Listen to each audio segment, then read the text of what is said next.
Labdien! Pie jums viesojas jauns raidījums Eko ziņas. Tuvākajos gados tiks izbūvētas vēl vismaz 2 radioaktivitātes monitoringa stacijas. Valsts vides dienests sadarbībā ar konsorciju RTS Heivoja uzsācis sanācijas darbus, kas beidzot ļaus ierobežot šķidro bīstamo atkritumu izgāstuvi Jelgavā.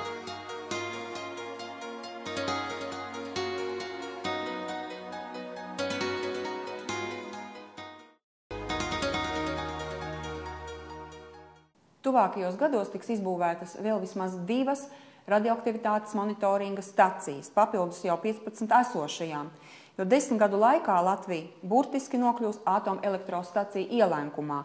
Tā vēsta valsts vides dienesta speciālisti. Mēs plānojam monitoringa staciju tīklu paplašināt, izveidot jaunus punktus tuvāko 2-3 gadu laikā un nosekt visus virzienus, pat cik mēs zinām, ka tiks celta Baltijas AES pie Kaļiņgradas, pie Sovietskas, precīgais sakoties, tiks celta Baltkrievijas AES, tiks celta, es domāju, ka visdrīzāk, ka tiks celts Visaginas AES, tai pašā laikā ir nodefinējuši arī Igauņi, ka viņi cels savu AES Silemē rajonā, Somiem tiek celtas 2 stacijas, 2 bloki, precīgais sakoties, tiek rekonstruētas Ļeņgradas AES un tiek 2 jauni bloki celti, Ļeņgradas AES 2.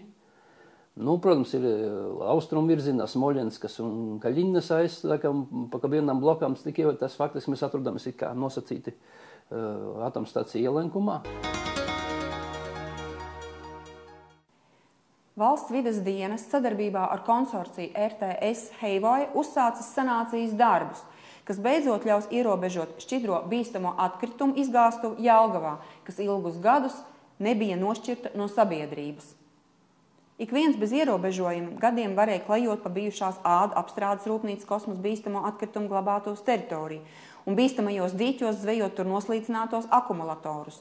Šobrīd bīstamo teritoriju ierobežos ar žogu, iekapsulēs bīstamās vielas saturošos cietos pastaveida atkritumus un izveidos monitoringa sistēmu. To paredz realizējamais projekts, kur izmaksas ir 2,4 miljonu lati, no kurām 70% finansē ERAF un 30% valsts budžets.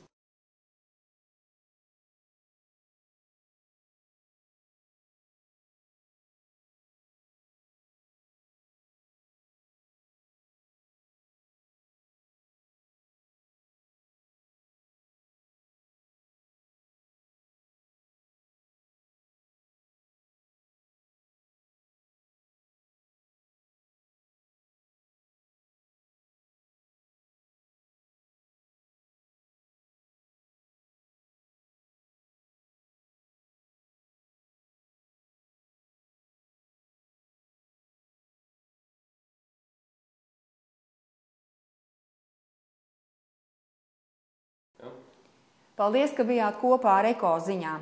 Arī turpmāk mēs jūs informēsim par jums būtiskām lietām.